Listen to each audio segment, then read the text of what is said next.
If you guys are looking for some cheap coins on FC25, make sure you check out MMOEXP.com. Their link is down in the description. They're fast, cheap, and reliable. And if you use my code REMA, you can get yourself a lovely 5% discount. I'm posting this video for emergency assistance of those that have just remembered Rivals is 15 wins and it is in fact Wednesday and the rewards are out in like 10 hours and you gotta get all these wins and you're probably struggling in the game. Does that sound about right? Well, I hope it's true. If it is, then well, you came to the right video. So today we have some 4-3-3 custom tactics and player roles to help you out in FC25 to get you those wins. I have tried it for a few games with this Chelsea team, even though every player is not in the correct position, and I really love the movement. I love the way it felt, and I found it much easier to break down somebody because it seemed to be really balanced, you know, in the central area and also in that wider area as well. So it is for the 4-3-3 holding, so the one with the DM, but we'll get to that in a moment. Just before we get into the video, please be sure to drop it a thumbs up, so it does help me out massively. Sub to the channel if you are new, and don't forget to turn on notifications. And yeah, with all that aside, guys, let's get right into the video. Okay then, guys, so as you can see here, the formation we're using is the 4-3-3 holding. So it is the one with the DM. This is the one that we're currently using, not the attack or the other variation. This one here with the DM and then those two centre mids. Make sure the tactical preset is on custom as well so that you can change it. So for the build-up play, guys, I have this on balance. Now, the reason I have it on balance is because I find it to be the most varied and the most reliable. When you use balance, guys, you can basically pick and choose between like short passing and counter whenever you need to. The AI is a lot more varied, a lot more controlled, so sometimes they'll make those short passing options and then other times they'll make those forward runs as well. So I like this. It seems to be really controlled, but if you want to use something else, like I said in previous videos, you can do this. You know, that's the beauty of this tactic system. You can pretty much use whatever you want. So use this as a guide, but don't copy it blindly, is what I would say.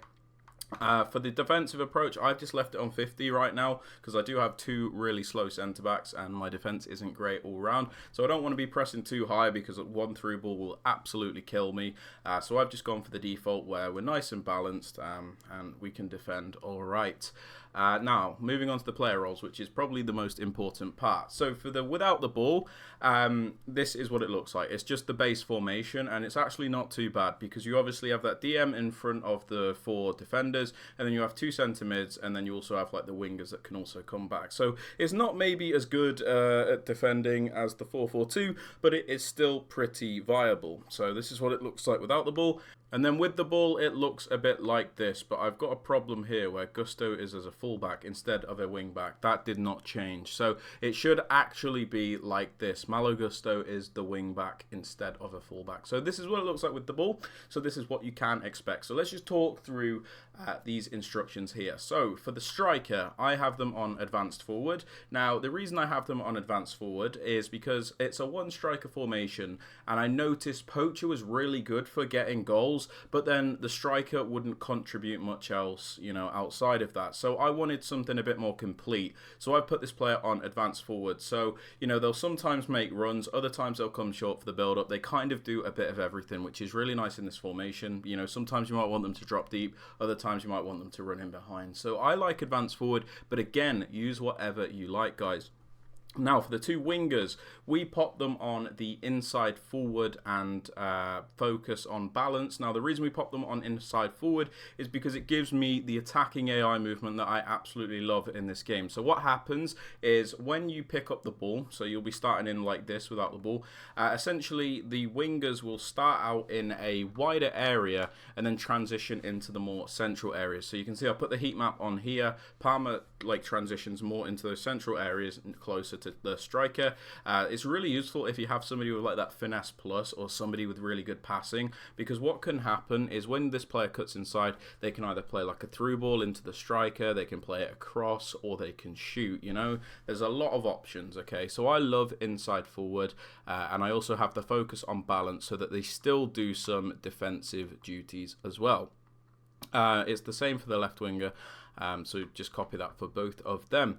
Now, for this left centre mid, I know he's completely out of position because he's supposed to be a cam instead of a centre mid, but I haven't got a player to do that, or a player that's good at least, because I am using a Chelsea team. So on this centre mid here, I pop them on playmaker and then put the focus on attack. Now, the reason I do this is because it's to do with the overload we have on the right hand side. So as you can see, on the right hand side of our team, we actually have quite a lot of players going forward. So we have like Fernandes, the box to box, we have Gusto, the wing back, and then we have Palmer, the right winger. But on this left hand side, it's pretty much just Nkunku and Sancho. So I put this player on the playmaker role because you can see the space he covers is the space where we're lacking any players. So you can see he can play near Sancho or he can go towards Jackson. So we've got that player covering that space, and we've got that attacking threat that we were lacking compared to it, like if we were using something like holding or deep line playmaker. You can see we don't have too many options on this left hand side. So playmaker is probably the best bet in my opinion.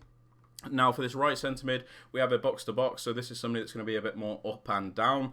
They'll attack, they'll defend, they basically do a bit of everything. So I'm using Enzo Fernandez, who has the plus version of the role. Maybe not the best with like the low pace, but he's doing the job for me. I am loving this Chelsea team regardless of whether or not these players are, you know, full meta. I'm just enjoying using these tactics and trying things out. So box to box has been really good on this right centre mid here, and again I pop the focus onto balanced. Now for the DM, I pop them on deep lying playmaker. I really like this because you always have somebody that is there to dictate the play. Where I've got Nkunku and Enzo Fernandez maybe like bombing it up the pitch, we have Caicedo who's a bit more conservative. So even if we're going forward and we're in that final third, if I turn back and I need a passing option, or you know, if we're in the middle of the park I need to turn back, Caicedo will pretty much always be there as a player that can control the game. So I love the deep lying playmaker on the DM. It also means they don't fly too far forward. Now moving on to this right back here, I have them on wing back. Now the reason this is so effective is because, as I said, I have my right winger and left winger on the inside forward instruction. So Palmer, as you can see on the heat map, is going to transition into those more central areas when we're on the ball, leaving a lot of space out wide, a space that won't be occupied unless we have a wing back. So the reason we use this wing back is so that they will actually go forward and occupy that space. I've currently got him on wing back, just the normal version as opposed to attacking wing back, but you can use whatever you like. If you have somebody that maybe has like relentless plus or is really quick and good at defending, you know, that can be up and down a lot more, then attacking wing back will be useful as you'll get a lot more out of them going forward. But for somebody like me that just has a player that's maybe not as good, wing back plus is still fine because you still have that width in attack and you can still manually send them forward when you have to as well. For the other fullback, so Cucurella in my case, the left back, I pop him on fullback and defend. Now the reason we pop him on fullback and defend is because you can see here, if we put him like as a wing back and you know, like that for example, we've just got two centre backs if we lose the ball, and that is not good enough. So we need that third player to almost play as a centre back when we're on the ball. So you can see it looks more like this. So when we're on the ball, it's kind of like a back three. So we're nice and defensively sound even when we lose the ball. So we'll have time for this wing back to get back into position, and we'll also have these three defenders here at the same time. So fullback and defend on this left back here. For the two centre-backs, I leave them alone. I just leave them on the defender role, because I think it's really nice and well-rounded. But you could maybe put this middle defender as like a ball-playing defender here, or you could put them as like a stopper. But it's completely up to you, really. Again, you can pretty much use whatever you need to. For the goalkeeper, I leave them on the default settings, but you can maybe pop them on, you know, like sweeper keeper if you want. But again, it is completely up to you. But yeah, guys, they are my tactics and instructions for the 4-3-3. If you guys have enjoyed or found it useful, please be sure to drop it a thumbs up, sub to the channel if you are new, and don't forget to turn on those notifications. And yeah, with all that aside, guys, hope you have a great rest of your day. I'll catch you all in the next video. Peace out, guys, and take care.